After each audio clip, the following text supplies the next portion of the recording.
आपके घर में आने वाली हर वो चीज जिसे आप भोजन कहते हैं। आज आप जो कुछ भी खा रहे हैं वह पूरी तरह से प्राकृतिक नहीं है। हर रोज जहर का कुछ अंश आपके भीतर जा रहा है। क्या ये बात आप जानते हैं? जिसे हम भोजन कहते हैं, लोग ये भूल चुके हैं कि भोजन से ही उनका स्वास्थ्य तय होता है। अगर आज आप किसी बीमारी से जूझ रहे हैं तो आप किसे दोष देंगे? आपके बीमार होने का एक बड़ा हिस्सा आपके भोजन से तय होता है। भोजन से ही हमें ऊर्जा प्राप्त होती है। सारा खेल ऊर्जा का है।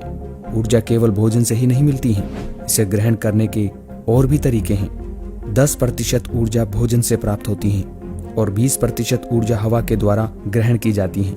बाकी बची 70% ऊर्जा ब्रह्मांड से आती है, जिसे कॉस्मिक ऊर्जा कहते हैं। 70% ऊर्जा के इस हिस्से को कैसे लिया जाए ये लोगों को नहीं पता, क्योंकि यह आपकी जागरूकता पर निर्भर करता है। अगर आप अपने जीवन के प्रति थोड़े भी जागरूक हुए तो आप 70% ऊर्जा को कैसे ग्रहण किया जाए ये जान सकते हैं। आपकी चेतना का स्तर बढ़ना चाहिए, तभी अन्य तरीकों से ऊर्जा को प्राप्त किया जा सकता है।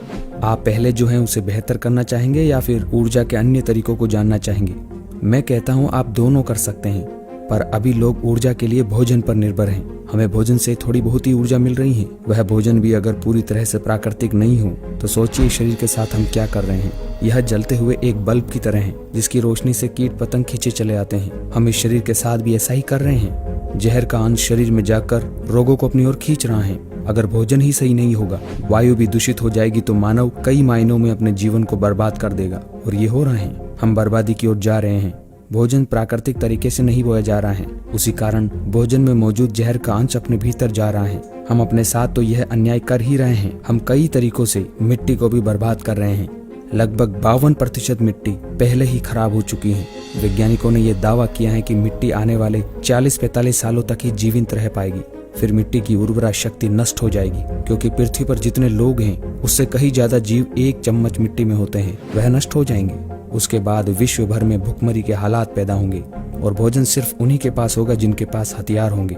यदि मिट्टी इसी तेजी से खराब होती रही तो इस धरती पर जीवन का अंत हो जाएगा। हमारी धरती संकट में है। आज मानवों की अविद्या ज्ञान के कारण ही ऐसा है कि वह इस विषय पर बात नहीं करना चाहते, जिससे हमारा स्वास्थ्य तय हो रहा हो, जीवन तय हो रहा हो। यह छोटी चीज नहीं है, ध्यान देने वाली चीज है। इसे बेहतर करने के लिए नीतियां बनाई जा सकती हैं। हमें जैविक ऑर्गेनिक सामग्री से भरपूर मिट्टी की जरूरत है। स्वस्थ मिट्टी स्वस्थ भोजन के उत्पादन की ओर ले जाती है। मिट्टी को बचाने के लिए एक बड़ा कदम सदगुरु द्वारा उठाया गया है। सदगुरु ने मिट्टी बचाओ आंदोलन सेव सोइल की शुरुआत की है। सदगुरु अभी 27 देशों की यात्रा पर हैं। वह इसे 100 दिनों में पूरा करेंगे। इन 100 दिनों में 30,000 किलोमीटर की यात्रा सदगुरु तय करेंगे। ये यात्रा 21 मार्च 2022 से शुरू हो चुकी है। सदगुरु द्वारा अलग अलग देशों में जाकर वहां के नेताओं से मिट्टी को बचाने के लिए तत्काल नीतिगत कार्यवाही शुरू करने का आग्रह किया जाएगा। सदगुरु ने कहा है, हर व्यक्ति को मिट्टी की महत्वता के बारे में पता चलना चाहिए, इसलिए जितना हो सके उतने लोगों को मिट्टी के बारे में बताएं। पर ध्यान रहे, जहर भीतर जा रहा है, उसके प्रभाव को कम करने के लिए आप कुछ नहीं कर रहे। रोगों से बचने के लिए अपनी दिनचर्या में कुछ ऐसी चीजों को शामिल करें जिनसे शरीर की आंतरिक सफाई हो सके। आंतें जब साफ रहती हैं तो आपके बीमार होने की संभावना बहुत कम हो जाती है। एक ऋषि जिनका नाम बाघभट्ट था, जिन्होंने अलग अलग तरीकों से इस शरीर को जाना और उसका ज्ञान हासिल किया। कई महीनों की रिसर्च के बाद उन्होंने पाया कि अगर शरीर के ये 3 दोष, जिन्हें वात पित्त कफ कहा जाता है, अगर किसी तरह से इनका शरीर में संतुलन बना रहे तो मानव कभी बीमार नहीं पड़ेगा। वात पित्त कफ यह एक तरह की बायो एनर्जी है, यानी शरीर की बायो एनर्जी को संतुलन में लाना। ये कई दिनों की रिसर्च थी जब उनको पता चला कि वात पित्त कफ को कैसे संतुलन करना है। ये 3 फल हैं, पीली हरड़, बहेड़ा और आंवला। ऋषि ने इन तीनों फलों के मिश्रण को त्रिफला का नाम दिया।